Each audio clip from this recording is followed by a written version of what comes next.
and welcome back to day 2 of Pikmin. I keep saying Pikmin. It's Pikmin, not Pikmin. Okay, so this time we're heading to the Forest of Hope. We got the engine back so we can fly around the map, at least. We are not completely grounded. And this time we're heading to the Forest of Hope, because we can't do anything more in the impact site. Unless we just want to get the bad ending. I don't know why you want to get the bad ending on purpose, but hey. Whatever floats your boat, I guess. Yay, tutorial day number 2. The dolphin has returned to the surface along with the Pikmin's onion. Being alone in this strange planet makes me somewhat uneasy, so I shall call the Pikmin out of the onion. All I need to do is see the light. Yeah, we know.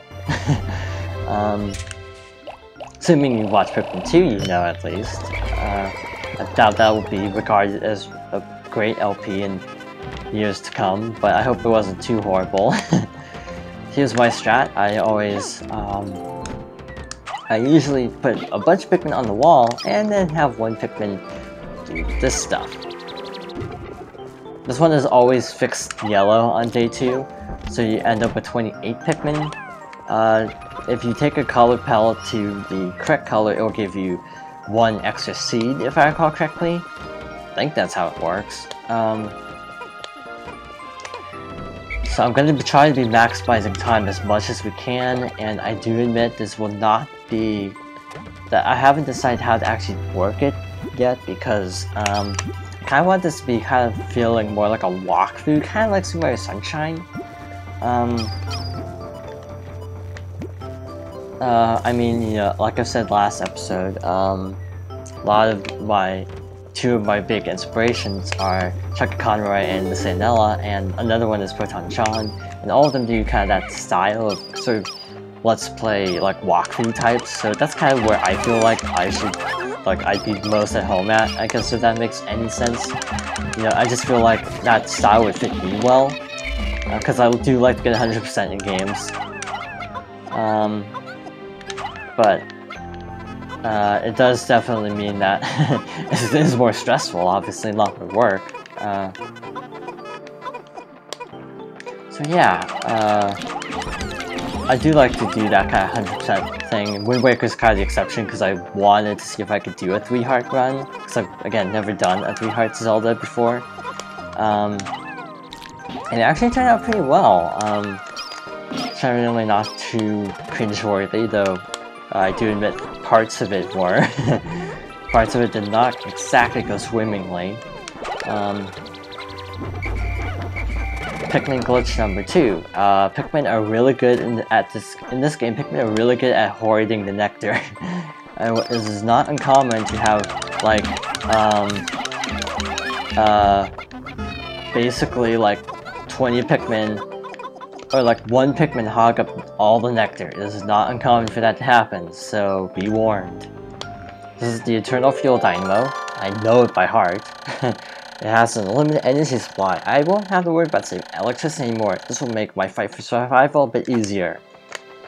I'll be getting into a few more gameplay mechanics later, but not for a little bit. Not for a little bit, at least. I think I would do things differently than I normally do, because normally I have kind of a system, and I think I'm gonna do it a little differently, just for the sake of convenience. And see, look, Pikmin actually sprout out of the ground slower. This is way more tedious without Louie to help out. I'll show off the nectar in a moment, how comical it can be. Again, like the swarming thing, where I get the Pikmin kind of a tiny little circle, and then swarm them into the nectar, is mostly just a habit picked up in this game, because you need to get the Pikmin in a tight circle to get the most out of each pool of nectar, because Pikmin will hog it a lot. So, yeah, you want to get all the leaf Pikmin kind of in a bundle, and then swarm. Otherwise, you'll waste a lot of nectar if one gets to it first, and then all of it goes to waste. One of the many quirks of this game that they've ironed out. I've only played Pikmin 1, I've only played Pikmin 3 once. I played both of the other games tons of times, but I've never played Pikmin 3 that much.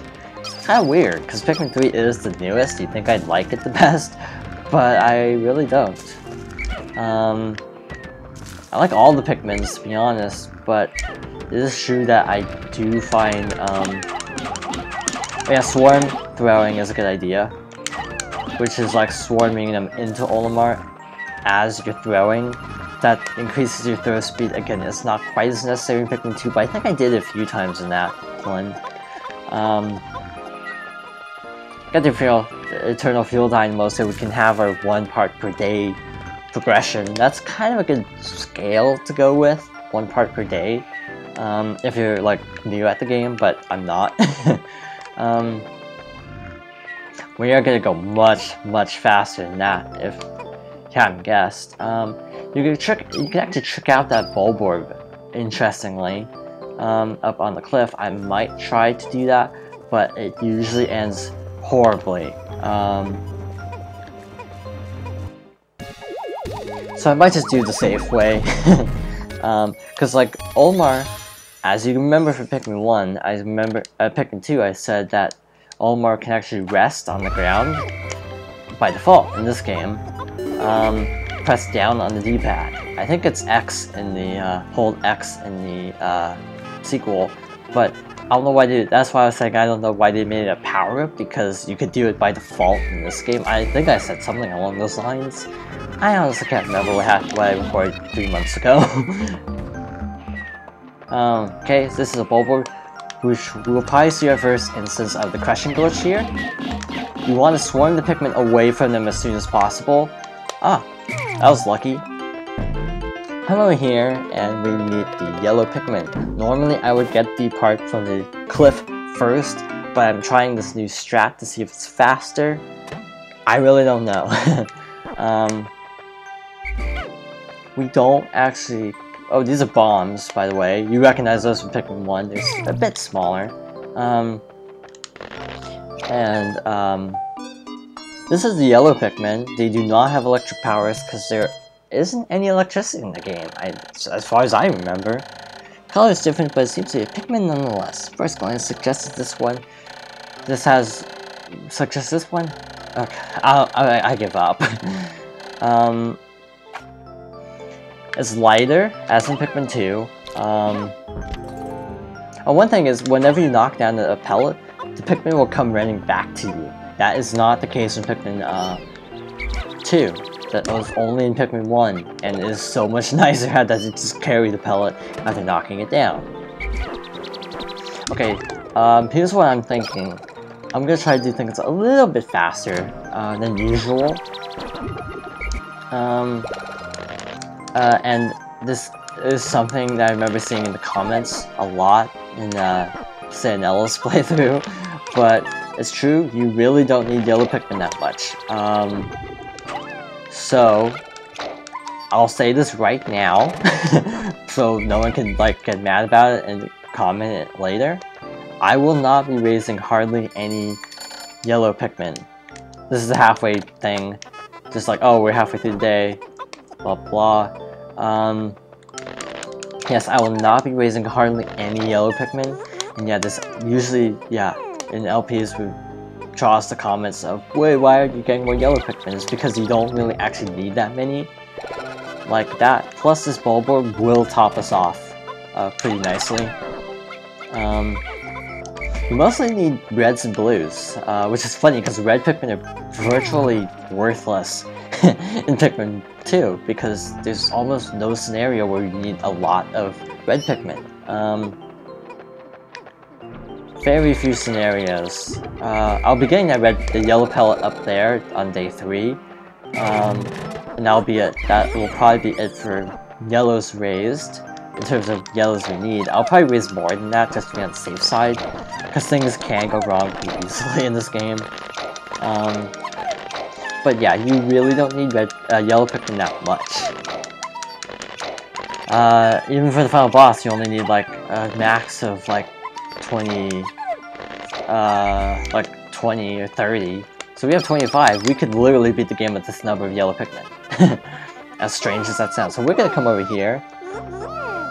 And yes, I am trying a brand new tactic I came up with, like, as a for the moment. Because the yellow yeah, this is something only in Pikmin 1. Yellow Pikmin can pick up bomb rocks. In Pikmin 2, you can't pick up the bomb rocks. Pikmin 3, any type can pick up bomb rocks. So that is actually really important to keep in mind. So what you want to do is pick the bomb rocks up from in front of the gate. You do not want to just rush in and start blowing chunk up, because, well, think about it. Because if all the bombs go off, then all the Pikmin die. So we have 9 bombs. 1, 2, 3. That's a little dicey. Hope that guy lives. Everyone lives. Everybody lives! Shouts to Doctor Who. Bombs blow up stuff. Summary of that info box. Okay, so this is like the first obnoxious area in the game. And you'll see why. At least in this route, there are harder areas elsewhere. But the Shield Grubs have bizarre invincibility frames in Pikmin 1, where if a Shield Grub starts eating a Pikmin, they are invincible. It is the worst thing about the game, in my opinion. That this weird Shield Grub invincibility frames. So, again, as always, the white Shield Grubs are the ones you want to watch for. Other way. Purple ones are the ones you want to look out for, and the pink ones are, the white ones are pretty harmless. Okay, I am doing a different strat this time, and I'm not sure if this will actually be faster in the long run. I want to clear out as much as I can by day 3 of this lovely, lovely area. 1, 2, 3. That's a little close again. Yes, he lived. So,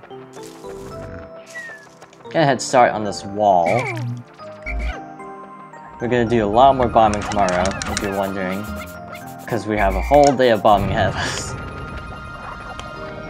Now, I'm gonna keep the yellows separate for a little bit. Actually, I could just put away the yellows. No, I'm gonna store them there. I could get the radar, but that is stupid, because there's that Bulborb in the way. Pikmin kind of act on their own a lot more, like you saw there. That's another reason I don't like this game. I think I already said that, though. Can't remember, actually. Okay, so swarm this guy's backside. Yeah, you do not want to throw Pikmin on it, unlike in Pikmin 2. And yeah, you want to pull back as soon as the Bulborb is dead, otherwise you can have the crushing glitch. So, something to keep in mind. Oh boy. Will we be able to get this back in time? And I hope they actually take it the smart way instead of the stupid way, but Pikmin AI. Sliding. This is my whimsical radar. With this, I'll be able to see all nearby ship parts at a single glance. Yeah. So, we're gonna put all these dudes on carrying duty for now. I think they're all doing stuff. I'm mashing X to dismiss them, so to get them on track, because they need a lot of yeah, Pikmin are pretty needy in this game.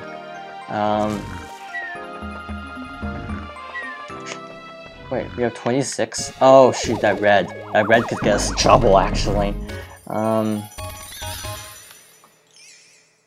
And normally I do not get the whimsical radar this early. I normally get a different chip part, and that red just ran right past the Bulborb, and he's chasing us, which is absolutely lovely. So okay, fun fact, this dialogue box appears every time you get 100 Pikmin in every area. That's a weird glitch. The Bulborb is determined too, he's booking it. Okay, so... yellows, get the yellows.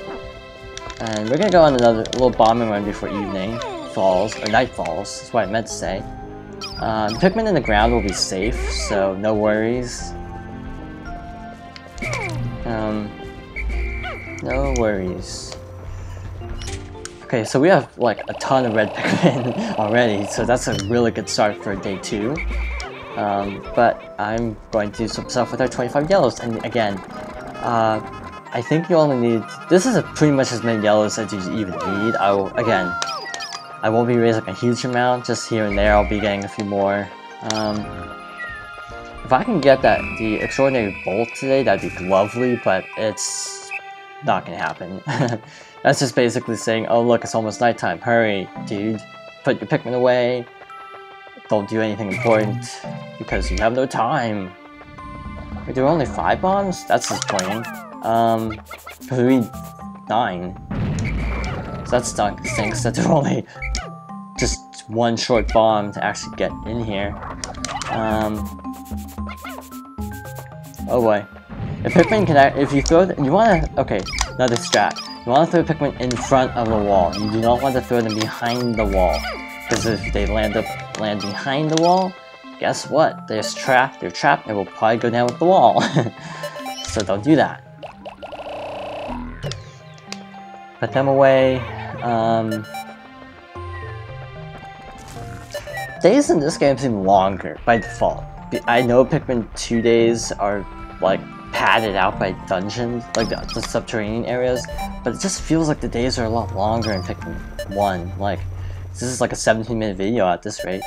I forgot to pick up that guy, that's a shame. So we could have gotten like well over 100 reds, which would have been nice. So we already saw the one part behind the wall. That is one of our first stops next time. And hopefully we'll clear out all the other parts in the surrounding area that we can actually get to. Oh yeah, unlike Pikmin 2, you can't skip this cutscene. You have to watch it every time. And even though we took out so many Bulbors already, there's still plenty hanging out. 2 days since impact. It appears that many of my ship parts have landed in this region. If I could just recover the parts of my radar. I already got the radar. Okay, that's a little bit awkward. That's a fixed text box. It's always the same on day 2. Which creates the problem of, well, what if you actually have the radar by then? Whoops. So that's the thing. So we only got 2 ship parts. It's actually about on par. Just I get a different ship part, but I usually end up getting 2 on day 3. So next time in Pikmin 1, or Pikmin to be more precise, we will be going back to the Forest of Hope to see if we can get some more stuff accomplished. I think we can get a total of 2 more, if I recall correctly. And if we can trick it out, we can get even more, but I am not good at tricking it out. So we'll see then what happens next.